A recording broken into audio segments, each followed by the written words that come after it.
How to make a return on Temu. In this video, I will show you how can you easily return an item on Temu application. So without any delay, let's get into it.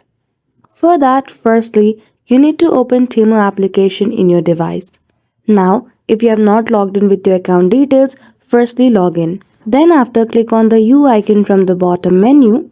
Once you do, from the menu you need to choose the option of your orders, where you will see the list of items that you have purchased. Now, to simply return any one of it, click on the particular item and now you need to make sure that the item has not crossed 90 days time period, because after that you won't be able to return the item to Temu. After you have chosen the particular item, you need to click on the option of return. Then a form will appear where you need to provide the reasons why you want to return this item, and then you will be able to return it. So that's it. That is how easily you can make a return of an item on Temu application. So I hope you found this video helpful.